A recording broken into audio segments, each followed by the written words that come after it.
Sebenarnya sebagai Gen Z ya, Iya. saya rasa salah satu sifat Gen Z yang saya sayangkan adalah individualisme.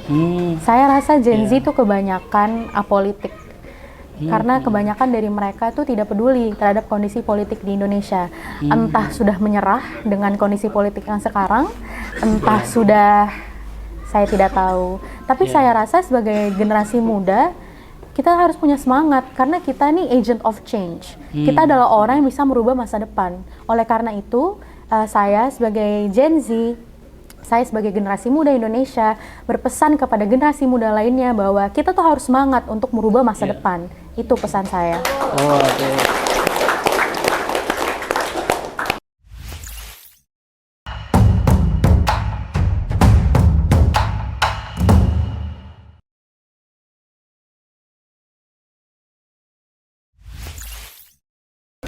Assalamualaikum warahmatullahi wabarakatuh. Selamat datang sahabat Damar Banten. Kembali lagi dengan saya Kang Tama dalam acara milenial kita. Hari ini kita kedatangan tamu yang spesial ya. Dia itu seorang perempuan yang sangat inspiratif. Dia itu sedang ingin menjadi calon legislatif DPR RI, malah bukan DPR RI, mengikuti jejak ayahnya dan perjuangan ayahnya, Bapak Desmond Junaidi Mahesa, yaitu Teteh, apa dipanggilnya Teteh? Teteh boleh. Oh, oke, Teteh boleh. Teteh Anissa Desmond Mahesa.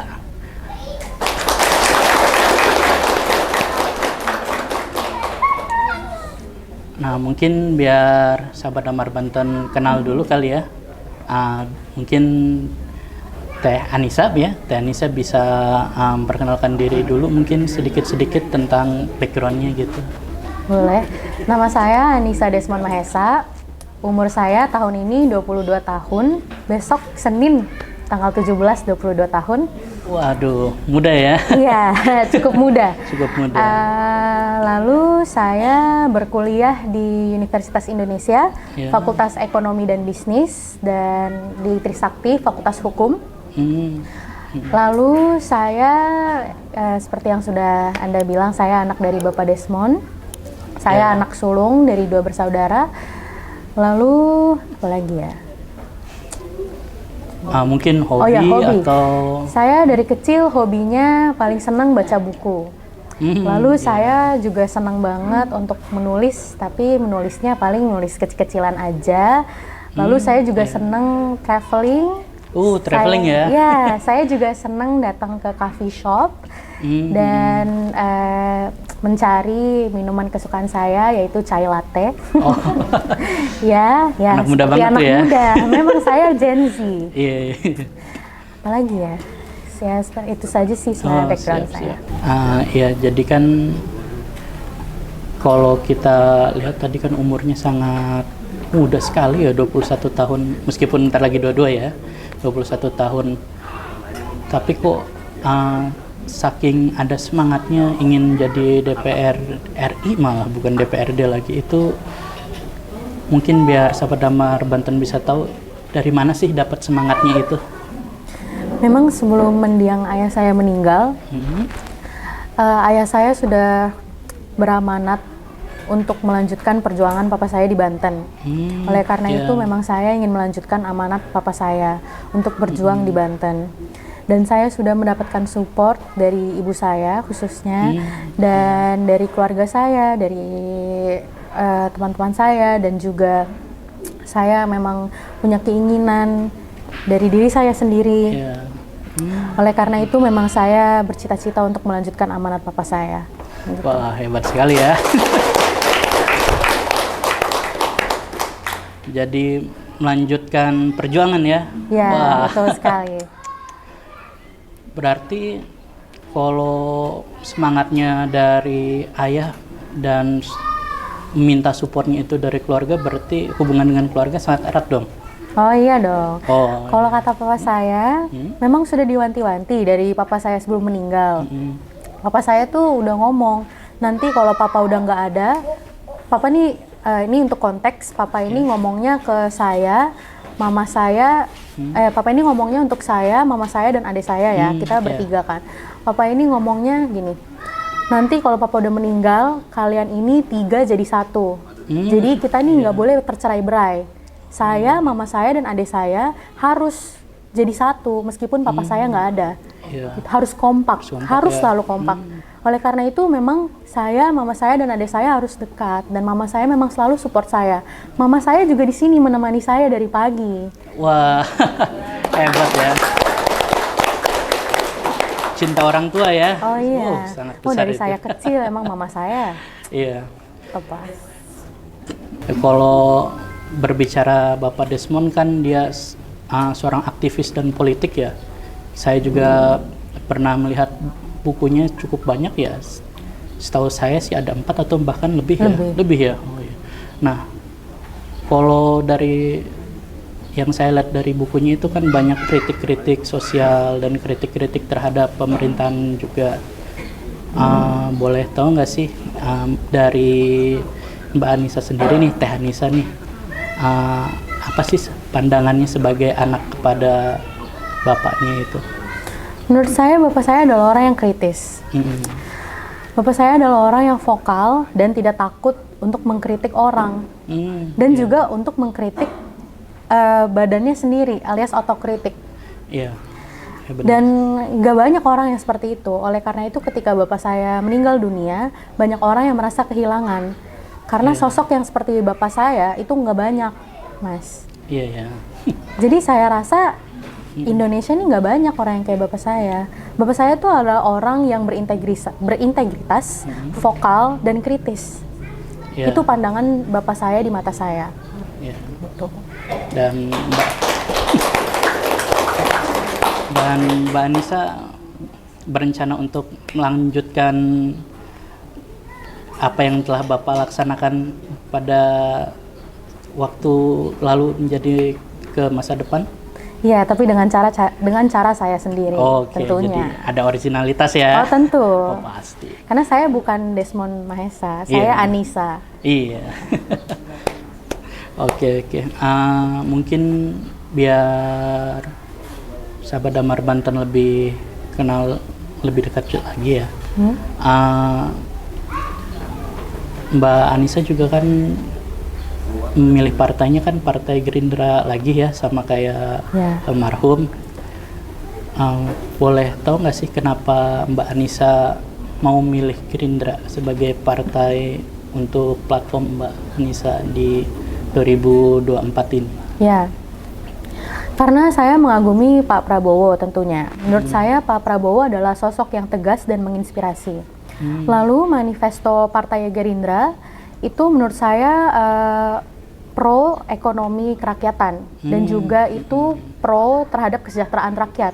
Menurut saya itu sangat menginspirasi tentunya.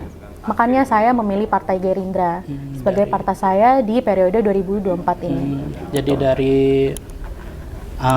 filosofi Gerindranya ya, dan juga karisma Pak Prabowo ya. Tentu. Berarti Presiden nanti milihnya Pak Prabowo juga? Tentu lah. Tentu. Oke, siap.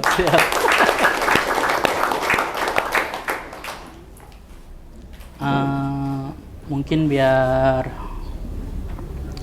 dari tadi kan ngomongnya politik ya, mungkin biar lebih kita kebawain lagi nih, kan sebagai anak muda yang bisa dibilang sudah masuk ke ranah politik dalam usia yang sangat muda, ada nggak sih kayak ungkapan-ungkapan yang ingin diberikan kepada orang-orang muda lainnya agar mau berpolitik gitu? Sebenarnya sebagai Gen Z ya, saya rasa salah satu sifat Gen Z yang saya sayangkan adalah individualisme. Saya rasa Gen Z itu kebanyakan apolitik. Karena kebanyakan dari mereka itu tidak peduli terhadap kondisi politik di Indonesia. Entah sudah menyerah dengan kondisi politik yang sekarang, entah sudah, saya tidak tahu. Tapi saya rasa sebagai generasi muda, kita harus punya semangat karena kita nih agent of change. Kita adalah orang yang bisa merubah masa depan. Oleh karena itu, saya sebagai Gen Z saya sebagai generasi muda Indonesia berpesan kepada generasi muda lainnya bahwa kita tuh harus semangat untuk merubah masa depan. Itu pesan saya. Oh, oke. Nah, kalau begitu sebagai anak muda nih, apa sih harapan perpolitikan di Indonesia? Saya harap anak muda seperti saya dan anak-anak muda lainnya yang terjun ke politik membawa angin segar kepada politik. Nah, ya kalau kita ngomongin anak muda ya, kan pasti bisa dibilang banyak yang suka lebih kayak berpesta-pesta dan lain-lain, kayak seperti yang tadi Teteh Anissa bilang ya, banyak suka traveling, cari kafe-kafe gitu. Nah, menurut Teh Anissa nih, apakah hal-hal seperti itu sangat penting untuk kita sebagai masyarakat gitu ya, untuk kita lihat sebagai potensi politik? Kenapa tidak? Karena kegiatan di situ kan gak cuman hahihi. Bisa saja kita ke kafe untuk networking. Networking itu dalam konteks kita bertemu orang, untuk memulai koneksi baru, untuk berbincang dengan anak muda baru, tentang ide-ide baru maksud saya. Karena pertemuan anak muda tidak saja tentang kongko-kongko, tidak hanya main-main saja. Bisa saja ada anak-anak muda potensial yang perbincangannya tidak melulu tentang permainan, tidak melulu tentang kongko-kongko saja gitu. Jadi kalau buat orang tua jangan ngelarang-larang ya. Tergantung lagi terhadap pribadi masing-masing tentunya. Gitu. Jadi harus ada obrolan-obrolan ya. Iya. Nah, kalau dari Teh Anissa sendiri ke kafe-kafe dan traveling itu biasanya buat bersenang-senang aja atau sekaligus juga sebagai sarana platform tukar pikiran juga nih? Both. Dua-duanya, untuk dua-duanya. Terkadang saya juga untuk mengerjakan tugas. Terkadang saya dengan teman-teman organisasi. Sewaktu di UI, saya ikut badan organisasi mahasiswa. Saya bertemu teman-teman saya di sana untuk bertukar pikiran. Tuh. Tidak bisa dipungkiri, saya juga pernah untuk berbincang dengan teman-teman, refreshing. Kalau gitu. itu kan tidak mungkin lah kalau nggak ada ya. Kasian banget kalau nggak ada. Iya. Jadi yang penting harus seimbang. Bisa mengimbangi kesenangan sama buat ilmu ya. Tahun ya. Oke, siap. Nah, karena kan tadi juga bilang suka traveling dan suka ke kafe-kafe ya. Mungkin boleh tahu nggak nih kita sahabat Damar Banten tentang apa sih yang makanan yang terfavorit di tempat-tempat kafe-kafe kayak gitu tuh? Ya, biasanya sih kalau makanan standar yang di kafe ya. Kayak roti bakar, singkong goreng.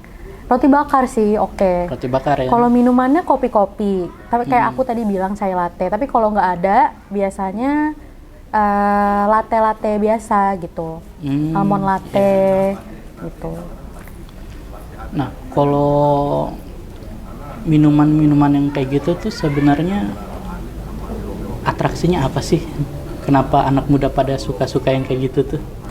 Mungkin pertama tuh karena temen. Karena dulu saya jujur temen ada yang suka banget latte kopi gitu. Terus saya tertarik, nih kenapa temen saya minum kopi terus? Lalu ternyata enak ya. Ada sensasi pahit dan manis susu jadi satu, bittersweet bahasa Inggrisnya. Jadi saya seneng gitu. Jadi dari dorongan teman ya? Iya, tertarik karena teman gitu. Siap. Terus kalau traveling biasanya nyari apa sih di traveling itu? Apakah nyari tempat bagus foto ataukah malah nyari tempat bagus buat makan atau gimana? Biasanya kalau traveling itu nyari apa dalam travelnya? Jujur kayaknya saya lebih ke nyari tempat yang dua-duanya. Karena apalah tempat yang bagus foto kalau makanannya nggak enak. Iya. Iya, gitu. Soalnya kan kadang-kadang saya juga pernah dengar orang cuman foto kelihatannya enak, tapi kalau udah selesai di foto itu langsung nggak dimakan. Iya. Iya, kadang-kadang kayak gitu ya. Itu sayang banget tuh. Iya. Jadi lebih enak lagi kalau misalnya datang ke tempat traveling, tempatnya bagus, terus makanannya enak gitu. Siap. Nah, kalau di dalam travel itu biasanya Teh Anita itu ngapain aja ya? Apa sudah ada kayak penjadwalan atau asik-asik aja cari-cari tempat yang kelihatannya bagus di dekat-dekat tempat travel? Saya biasanya kalau pergi sama teman-teman saya itu udah dijadwalin. Misalnya kita mau ke sini gitu. Jadi biar nggak acak-adu lah jadwalnya. Tapi ada juga sih kadang asik-asikan. Karena kan kadang kita nggak tahu ya. Justru kalau misalnya ada yang dijadwalin gitu, kita miss out on other opportunity. Jadi kayak other opportunity itu maksud saya kadang tuh kita nggak lihat ada sebuah acara lain yang lebih asik di tempat lain gitu kan, kita nggak tahu. Jadi mungkin campuran ya kadang ya. Jadi ada kedisiplinan waktu dan ada pengambilan dalam kesempatan ya. Iya, tergantung mood aja sebenarnya. Oh, siap. Nah, tadi kan udah banyak ngomong-ngomong tentang makanan-makanan dan traveling nih. Nah, menurut Mbak Nisa nih sebagai seorang anak muda di Banten itu bagaimana sih keadaannya menurut Mbak Nisa? Dari segi pariwisata ya? Boleh dari segi pariwisata. Sebenarnya menurut saya bagus dan menarik. Udah banyak objek wisata yang bagus dan menarik. Namun sayang dari pemerintahannya itu infrastruktur yang dibangun itu kurang dan kurang dapat exposure-nya juga. Kalau misalnya pemerintahnya bagus dalam memfasilitasi orang-orang di sekitarnya, pasti objek-objek wisata tersebut itu bisa lebih bagus, lebih dapat exposure, lebih dapat tertarik lah dari orang-orang gitu, sehingga lebih bersuara, lebih terkenal gitu. Contohnya seperti Anyer, Tanjung Lesung, Banten Lama gitu. Dan ini apakah salah satu alasan kenapa Teh Anissa ingin jadi DPR? Ingin memperbaiki infrastruktur Banten? Ya dong. Ya, wah. Biar dong. Banten harus juara dong, masa kalah dari daerah-daerah lain? Benar. Ayo mungkin dari ibu-ibu nih sebelum kita akhiri mungkin ada sedikit komentar atau omongan-omongan yang ingin disampaikan nggak buat Teh Anissa nih? Assalamualaikum warahmatullahi wabarakatuh. Waalaikumsalam. Salam kenal dari saya Ibu Rusmiati untuk Mbak Anissa. Semoga Mbak Anissa kedepannya lebih maju lagi dan untuk memberikan contoh kepada para pemuda-pemudi untuk lebih maju lagi dan memberikan inspirasi untuk semua remaja-remaja yang sekolahnya tidak macet di jalan, juga lebih memberikan motivasi untuk Mbak Anissa. Mungkin hanya itu aja dari saya. Wabillahi taufik wal hidayah. Wassalamualaikum warahmatullahi wabarakatuh. Assalamualaikum warahmatullahi wabarakatuh. Waalaikumsalam.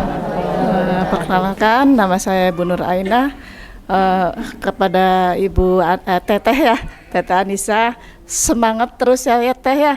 Jadilah contoh buat khususnya kita warga Banten, buat masa depan anak-anak bangsa khususnya ya Teh ya.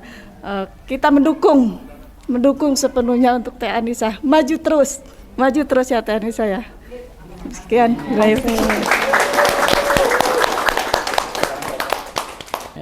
Ya mungkin Kalau dari saya ya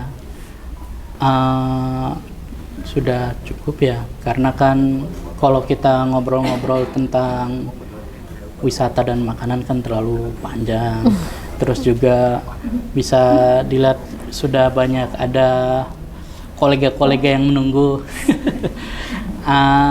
Saya ucapkan terima kasih sudah mau berbicara dengan kami. Sahabat Damar Banten, saya undur diri. Wassalamualaikum warahmatullahi wabarakatuh. Waalaikumsalam warahmatullahi wabarakatuh.